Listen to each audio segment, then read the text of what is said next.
question that I forgot to make about today's topic.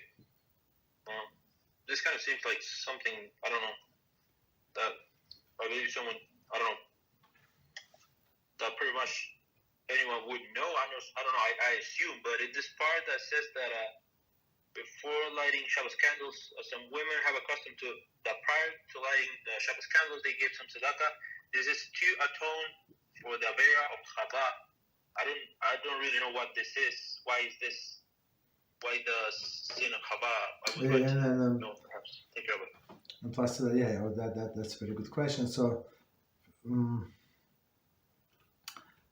why the lighting of the candles? So some of the very very important mitzvahs for women, they're actually connected to Chava, the first woman, right, and her sin. So they can you imagine? So all of the generation of Jewish women, they have to rectify the sin of the Chava. So one of the sins was that she extinguished the light.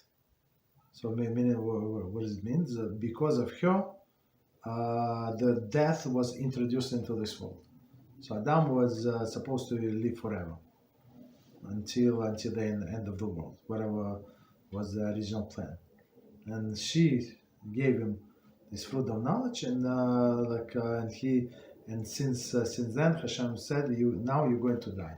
Of course, he lived until 930 years, but now, meaning in general, that's it. Now the world, the death was introduced to the world.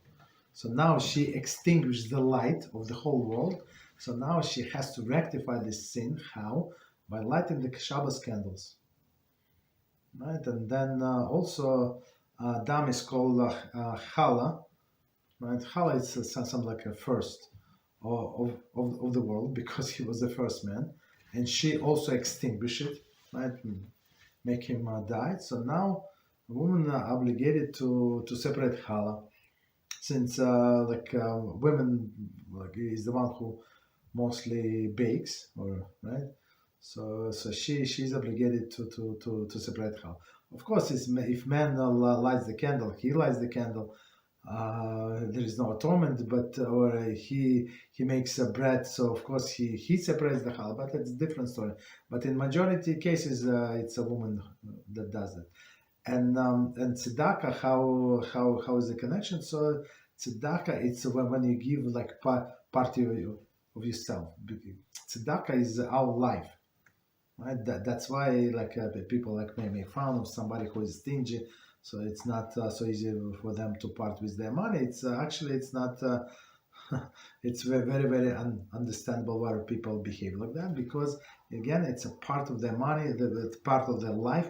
They work for this money. They invest I don't know so many hours, so many days, so many months into this amount of money, and now they have to give out. So it's like a piece of them. Okay, so that's the sacrifice. So in some sense, this woman is sacrificing, right,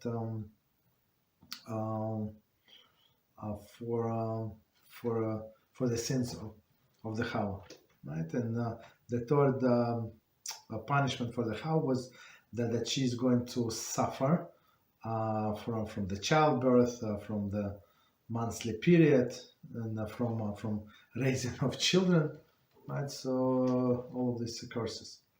So and with this tzedakah, she's trying to balance, of course. And one of the things, as we said today, to pray, right, for good children, because it's not so easy to have good children that they are going to go in the ways of the Torah.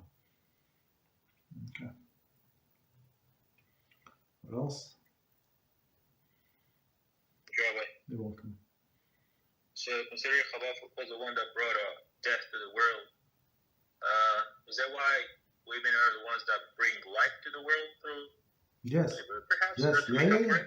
Yes. I mean, I thought that I said maybe I missed it. Yes. So now she has to fix her sin, to extinguishing the light of the world. So light meaning life. So now she has to light and bring more light to the world with light and candles. Yeah, that's exactly right.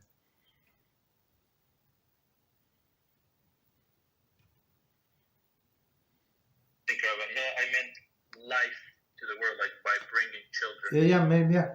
And this too, yes. Life to the world, yes. Thank you very much, Chava. You're welcome.